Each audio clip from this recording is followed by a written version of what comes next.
Okay, Assalamualaikum warahmatullahi wabarakatuh dan selamat sejahtera. So, untuk video kali ini, kita akan tengok subtopik yang baru bagi tajuk function iaitu piecewise function. Okay, so pada subtopik yang pertama, kita dah tengok dah the definition of function, nak cari domain, nak cari range. And then, subtopik yang kedua, kita dah tengok dah macam mana kita nak plot graph untuk different types of function. So, yang ketiga ni adalah piecewise function. So, apa yang kita kata piecewise function adalah, piecewise ni adalah combination, okay? Combination of more than one function, okay, dalam satu graph. So, maksudnya macam ni lah. Kita ada function y di mana y ni kita ada equation y di mana y ni akan ada 3 function. Function yang pertama, function yang kedua, function yang ketiga lah. So dia akan combinekan, okay, ni semua yang kita dah belajar lah, types of function yang kita dah belajar. Dia akan combinekan dalam satu graph and then baru kita akan cari domain dan range bagi keseluruhan function lah. So sebelum ni kita tengok untuk setiap satu, okay. Maksudnya kalau linear kita cari domain and range, kuadratik cari domain and range. Okay. Tapi untuk piecewise ni adalah combination daripada semua graph yang terlibat dalam satu equation. Okay. Baru kita cari dia punya domain and range lah. So contoh kita tengok example pertama ni. So ni example dia.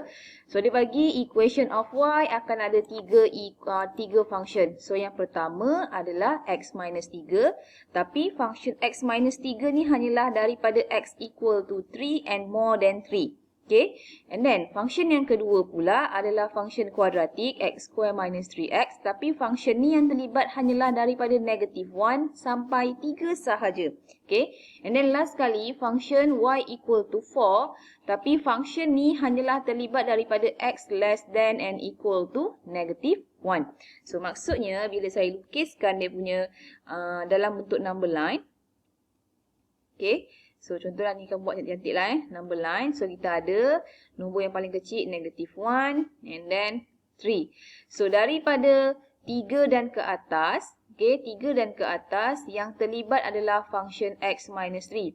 So, kita nampak simbol ni dia ada greater and equal. So, bila equal, maksudnya nilai tersebut involved dalam function lah. So, bila involved, bila kita nak plotkan dia punya titik ni, kita perlu colorkan dia punya titik tu lah untuk menunjukkan point tersebut termasuk dalam equation. Okay, kalau tak ada equal sign, kita letak simbol bulat macam ni sahaja.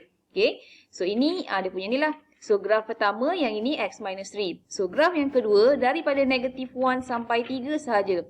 So, daripada negative 1 sampai 3. Okay. So, yang ni pun ada equal-equal. Maksudnya kita akan dotkan hitam ni lah. Okay, shaded kan. So, yang terlibat adalah x square minus 3x sahaja. Okay. And then last kali x less than negative 1. So, less than negative 1 and then ada equal sign. So, kita akan shadedkan lah. So, akan ada 3 graf. So, macam mana kita nak lukis? Kita lukis dahulu daripada graf yang atas sekali lah. So, graf yang atas sekali, ini adalah graf linear. Okay. So, bila linear, okay, saya masuk kat sini So, bila graf tu adalah graf linear function, so, dia adalah y equal to x minus 3. Okay. Itulah x minus 3. Okay. So, yang kita nak daripada x greater or equal to 3. So, untuk linear, kita perlukan dua information untuk lukis. Yang pertama adalah shape dia. So, shape dia kita akan refer daripada value of a. A ni yang darabkan dengan x ni lah. So, dekat sini, a kita is equal to 1. So, bila dia adalah greater than 0, a kita. So, since a ni adalah 1, maksudnya dia greater than 0 lah. So, shape kita akan dapat dia dalam bentuk straight ke atas. Okay. And then information kedua yang kita perlu tahu adalah dia punya y-intercept. So, y-intercept adalah value of y yang akan cross pada paksi y-axis ni lah. So, dekat sini. So, dekat sini macam mana kita nak tengok adalah refer daripada value constant linear ni lah. So, constant dia adalah negative 3. So, dekat sini adalah negative 3. So, maksudnya dekat sini, graf kita yang terlibat adalah, so, dia akan ke atas di mana dia akan cross pada y equal to negative 3. So, dekat sini, negative 3. So, ke atas dalam bentuk atas lah. So ini graf yang secara general dia. Tapi sekarang dalam soalan tu dia minta graf tu hanyalah daripada X greater or equal to 3. Tapi ini adalah untuk semua X. So apa yang kita akan buat? Kita akan cari daripada X greater than 3 sahaja. So macam mana nak cari greater than 3? So maksudnya greater than 3 gantikan X sama dengan 3 ni ke dalam kita punya function. Okay? Sebab ini adalah starting ni lah. So 3 dan ke atas 3, 3.5, 4, 4.5 dan seterusnya. Okay. So bila saya gantikan X sama dengan 3. So 3 tolak 3, Y akan dapat 0. So maksudnya gambar rajah kita yang terlibat adalah daripada sini. Bila X 3, Y sama dengan 0 dan ke atas ni lah. Okay. So yang bawah ni kita akan padamkan. Dia punya graf tersebut. Hanya daripada 3 sahaja. So dekat sini X sama dengan 3. Okay. And then graf yang kedua adalah graf X square minus 3X daripada negatif 1 sampai 3. Okay. X square minus 3X. So graf yang kedua adalah Y equal to X square minus 3X. So yang ini daripada negatif 1 sampailah 3 sahaja. So untuk kuadratik kita perlukan 3 information. Yang pertama shape dia lah. So shape refer daripada value of A. So dekat sini A dia sama dengan 1. So 1 greater than 0.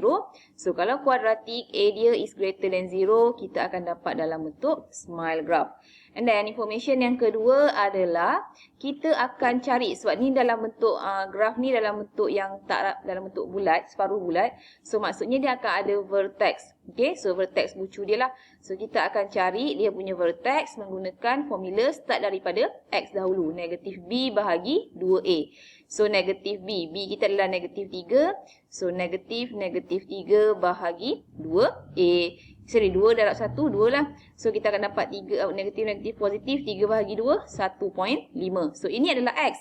Koordinat kita perlukan koordinat X and Y. So kita akan cari Y. So gantikan X 1.5 ke dalam kita punya equation kuadratik ni. So kita akan dapat 1.5 square minus 3 darab 3X 1.5. So daripada sini ada kot dia punya jawapan dia. So kita akan dapat graf kita adalah pada 2.25, negatif 2.25. So, kita akan dapat negatif 2.25.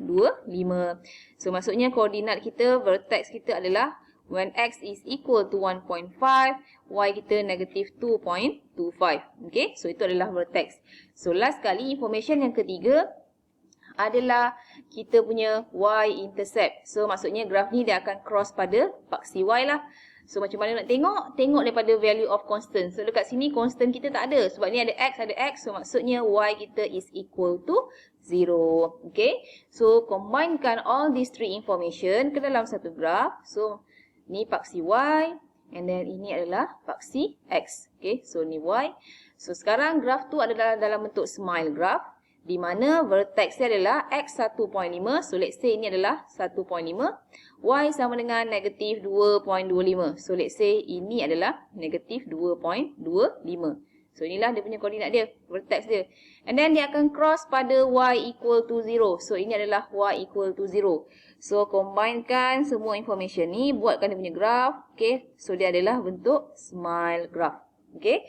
Tapi sekarang, graf kita yang terlibat adalah daripada negatif 1 sampai 3 sahaja. Yang ini untuk keseluruhan X.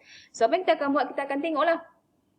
Ni dia punya beginning dia. And then ni adalah dia punya ending point dia. So, macam mana nak cari? Gantikan nilai X equal to negatif 1 ke dalam equation. So, kita akan dapat Y equal to, so when X equal to negatif 1. So, negatif 1 kuasa 2 dapat 1. And then 3 darab negatif 1. So, kita akan dapat tambahkan dengan 3. So, Y equal to 4. Okay. And then, X yang kedua adalah X sama dengan 3. So, gantikan Y kita akan dapat. So, masukkanlah. Okay. 3 kuasa 2, 9. And then, tolakkan 3 darab 3 sama dengan 9 juga. So, 9 tolak 9 sama dengan 0. So, plotkan dekat graf. When X equal to negatif 1. So, Y kita dia akan start daripada Y sama dengan 4. So, let's say ini adalah 4 lah. Okay, so dia akan start daripada sini. And then dia akan stop sampailah X equal to 3, Y sama dengan 0. So dekat sini sahaja graf yang terlibat. So yang ini kita boleh padam lah. So yang ini kamu padam. So yang ini pun kamu padam. Okay, graf tu sahaja yang terlibat. So last kali, graf yang terlibat adalah graf Y equal to 4. So ini adalah constant graph.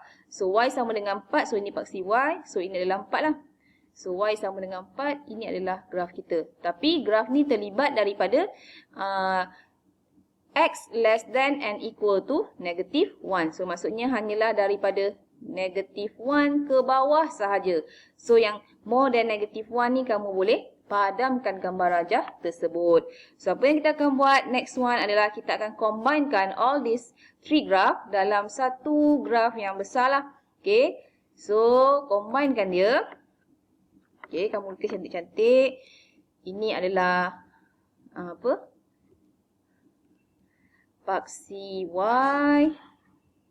Ini adalah paksi X. So tadi nilai yang terlibat adalah negative 1. So ini 1, 2, 3. Sebab sampai 3 kan tadi kan. Okay. 3 dan seterusnya lah. So graf yang pertama tadi adalah when X is greater or equal to 3. So kamu akan dapat bila 3, X sama dengan 3, Y sama dengan 0 dan graf tu straight ke atas. Okay. So kamu akan dapat dekat sini. Okay. So shaded sebab dia involve ada equal sign tadi. So kita akan dapat dalam bentuk straight line. And then graf yang kedua adalah graf kuadratik. So graf kuadratik tadi daripada negative 1 until 3 sahaja. So ada equal sign dekat sini. So maksudnya kamu kena shadedkan dot tersebut lah. So bila X equal to negative 1, Y sama dengan 4. And then bila X equal to 3, Y sama dengan 0 lah. And then vertex ni jangan lupa masukkan. So kamu akan dapat dia dalam bentuk. Okay. So bila X sama dengan 1 tadi kita dapat sini 4. Okay.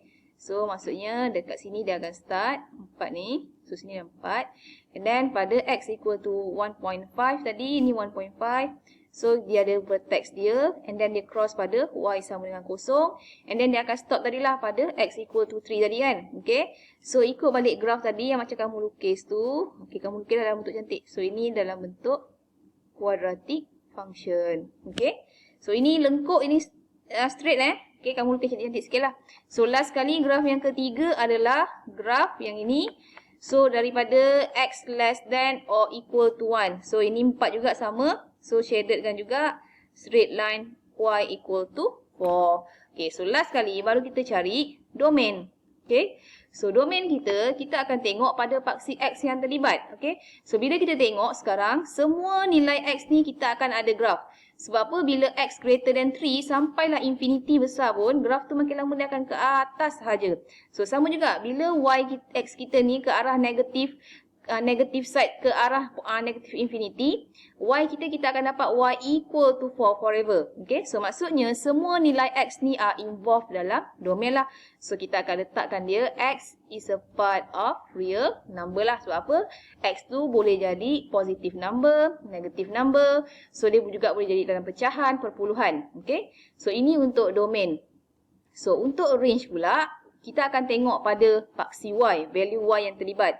So, bila kita tengok graf kita sekarang, value Y yang terlibat adalah daripada vertex ni dan ke atas sahaja. Sebab apa ke atas? Kita nampak graf ni makin lama dia akan ke atas dan kita tahulah sampai bila dia akan stop. Okay, so yang ni pun dia akan continue ke arah Y equal to 4. Okay, so maksudnya bawah daripada negatif, ni vertex tadi, negatif 2.25. Okay. So bawah daripada negatif 25 tak ada graf yang terlibat lah. So bila tak ada graf yang terlibat, ini tak termasuk dalam range. So kita tahu range kita adalah daripada 2.25 and above. So greater negatif 2.25.